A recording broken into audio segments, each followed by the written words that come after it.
अब मैं आपको बताती हूं कि साल 2019 के चुनाव में किन किन राज्यों में मोदी का स्ट्राइक रेट 100% था। हिमाचल प्रदेश की 4 सीट, चंडीगढ़ की 1 सीट, हरियाणा की 10 सीट, दिल्ली की 7, अरुणाचल की 2, त्रिपुरा की 2 सीट, गुजरात की 26 और उत्तराखंड की 5 सीट। इसके अलावा दमन और दीव की बात करें, पूरा इंडिया का वो पॉलिटिकल मैप इस वक्त आपके सामने है, जहां पर बीजेपी का स्ट्राइक रेट 100% था। बीजेपी के लिए इस बार चुनौती सिर्फ इतनी है कि इन राज्यों में ये स्ट्राइक रेट बनाकर रखना है, यहां पर 100% लेकर आना है। अब बात आती है महाराष्ट्र की। महाराष्ट्र में लोकसभा की कुल 48 सीटें हैं। पिछले 2 चुनावों में मोदी का स्ट्राइक रेट काफी अच्छा रहा है। महाराष्ट्र की स्थिति पर चर्चा कर लेते हैं एक बार देवेंद्र। कुछ स्टेट वो थे जिसमें अगर हम गुजरात की बात करें, गुजरात में पार्टी की स्थिति और संगठन कितना मजबूत है, हम अक्सर इस पर चर्चा करते आए हैं। या फिर अगर हम दमन दीव तक की बात करें, जहां पर 100% स्ट्राइक रेट था, 5 साल के बाद भी 100% स्ट्राइक रेट बनाना क्या किसी भी पार्टी के लिए बड़ा चैलेंज नहीं है? बिल्कुल नहीं। बीजेपी के लिहाज से इन राज्यों में, जैसे गुजरात की अगर आप बात करें तो गुजरात में आप देखेंगी कि जो जीत का मार्जिन है वो पिछली बार की तुलना में वो ज़्यादा बढ़ा हुआ नजर आएगा और बीजेपी उसी लिहाज से काम कर रही है। जो उसमें टारगेट सेट किया गया है गुजरात के लिए और टॉप लेवल से जो टारगेट दिया गया है वो ये कि गुजरात की सभी सीटों पर कोशिश ये करनी है कि जो अपोजिशन के कैंडिडेट हों उनके जमानत जब्त हो, और उस लिहाज से समझा जा सकता है कि बीजेपी ने अपना जो बार है टारगेट का वो कितना ऊंचा सेट कर रखा है कि गुजरात के सभी लोकसभा सीटों पे कांग्रेस पार्टी हो या आम आदमी पार्टी के जिस सीट पे कैंडिडेट हो उनकी जमानत जब्त करा दी जाए, और उस लिहाज से पार्टी तैयारी कर रही है। और उत्तराखंड की भी चाहे जैसे बात कर ले तो उत्तराखंड में आपको कैंडिडेट्स जरूर देखेंगे बदले हुए, गुजरात में भी आपको दिखेगा कि कैंडिडेट्स बदले जा रहे हैं, लेकिन उसका रिजल्ट पे कोई असर हो इसकी संभावना अभी नजर नहीं आ रही है। और बीजेपी का अपना जो फीडबैक सिस्टम है वो भी पार्टी उस बात को लेकर एकदम निश्चिंत नजर आ रही है।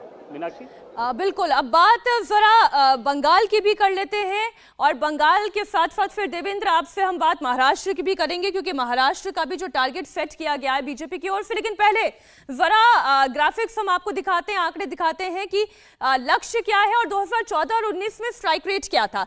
बीजेपी साल 2014 में 2 सीटें जीती थी पश्चिम बंगाल में, और वहीं 2019 आते आते वोट प्रतिशत में देखिए जबरदस्त उछाल आया। 17% से सीधा 40.7% हुआ। 18 सीटें जीत पाने में बीजेपी कामयाब रही, और इस साल का टारगेट 50% वोट शेयर अगर ला पाएंगे तो 25 सीटें जीती जा सकती है, और नामुमकिन कुछ भी नहीं है। मेहनत करें तो यह भी किया जा सकता है। अब बात नॉर्थ ईस्ट की भी कर लेते हैं, उसके बाद फिर हम चर्चा को आगे बढ़ाएंगे देवेंद्र के साथ। नॉर्थ ईस्ट में स्ट्राइक रेट कैसे बढ़ाएंगे मोदी? अब देखिए आसाम की बात करें, आसाम में जो 14 सीटें हैं उनमें से 2019 में बीजेपी 9 सीटें जीत पाने में कामयाब रही थी। यहां पर इस बार टारगेट पूरी 14 की 14 सीटों का है। अब बात करते हैं अगला राज्य अरुणाचल प्रदेश। 2 सीटें, 2 में से दोनों ही सीटें अरुणाचल प्रदेश में बीजेपी ने जीती। इस बार भी टारगेट 100% का है। त्रिपुरा की बात करें, त्रिपुरा की भी सेम स्टोरी है इस वक्त आपके सामने। और मणिपुर की बात करें, 2 सीटों में से 1 सीट बीजेपी ने जीती। टारगेट हमेशा 1 से ऊपर का रखा जाता है, पिछले से बेहतर करने का रखा जाता है। यहां पर वही आप स्थिति देख रहे हैं। यानी कुल मिलाकर अगर असम, अरुणाचल, त्रिपुरा, मणिपुर, मेघालय, मिजोरम, सिक्किम और नागालैंड की बात करें तो यहाँ की कुल सीटों की संख्या होती है 25। अगर बीजेपी 15 का टारगेट रखती, 15 सीटें जीत पाई है तो 25 की आशा क्यों नहीं रख सकती, ये टारगेट क्यों नहीं सेट कर सकती?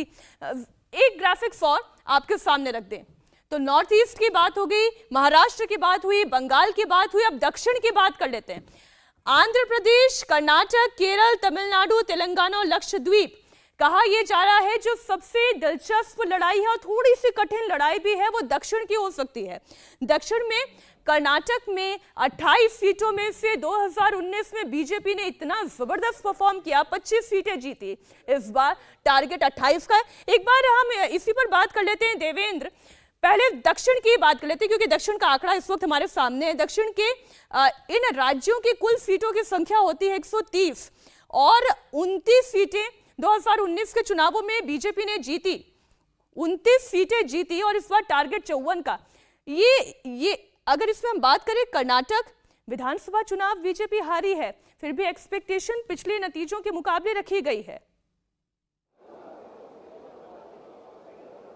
और बिल्कुल उसमें विधानसभा चुनाव में भी आप देखें तो एक बात वहाँ पे जाने के बाद, मैं खुद वहाँ पे था कर्नाटक विधानसभा चुनाव में, सीधे समझ में आ रही थी कि विधानसभा चुनाव में बीजेपी हारेगी, लोकसभा चुनाव में पार्टी को कोई फर्क नहीं पड़ेगा। आपको ऐसे वोटर्स बहुत आसानी से मिल रहे थे और लगातार मिल रहे थे जो कि ये कह रहे थे कि स्टेट इलेक्शन में वो इस बार कांग्रेस को आजमाएंगे, कांग्रेस को वोट देंगे। और जैसे उनसे पूछा जाता था कि क्या अगला लोकसभा चुनाव भी आप कांग्रेस पार्टी को ही वोट करेंगे, वहाँ पर सीधे उनका जवाब आता था कि नहीं, नरेंद्र मोदी, यानी कि मोदी फैक्टर वहाँ पे उनके लिए लोकसभा चुनाव में रहेगा। दूसरे स्टेट की अगर आप बात करें तमिलनाडु में, तो तमिलनाडु में बीजेपी को कोई सीट मिले इस बात की संभावना कम रहेगी। बीजेपी का वोट शेयर आपको बहुत बढ़ता हुआ नजर आएगा और उसके लिए पार्टी ने कम से कम वहाँ पे एक करंट जरूर पैदा कर दिया है। और जिस राम मंदिर को लेकर, जिस सनातन को लेकर तमिलनाडु में आपने देखा कि डीएमके इतना ज़्यादा विरोध कर रही है, वहाँ पर बहुत सारे लोग ये बता रहे हैं कि एटलीस्ट चर्चाएं उसकी बहुत ज़्यादा हो रही हैं कि हाँ, अयोध्या में कुछ बड़ा हुआ है, कुछ भव्य मंदिर बना है। वोट के हिसाब से बात करें तो चाहे साउथ चेन्नई की बात करें, कोयम्बटूर की बात करें, यहाँ पर ये बीजेपी के हिसाब से अपेक्षाकृत मजबूत सीट होगी।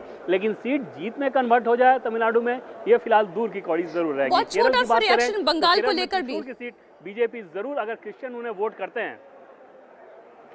जी, बंगाल के हिसाब से अगर बात करें तो पिछली बार की जो 18 जीती हुई सीटें थी, उनमें से 3 से 4 सीटें ऐसी हैं जहां पर बीजेपी को बहुत ज़्यादा चुनौती का सामना करना पड़ेगा, उसके लिए उसे जीतना मुश्किल होगा। लेकिन बाकी 3-4 सीटें ऐसी हैं जो कि पिछली बार जहां बीजेपी हारी थी, वहां पे पार्टी ने अपने पोजीशन को बेहतर कर लिया था। और उसमें आप मान कर चल सकती हैं कि पिछली बार का जो जैसा आंकड़ा था, उनमें से 2-3 सीटों का इजाफा ही होगा, उसमें कोई बहुत कमी होती नजर नहीं आ रही है बंगाल में भी।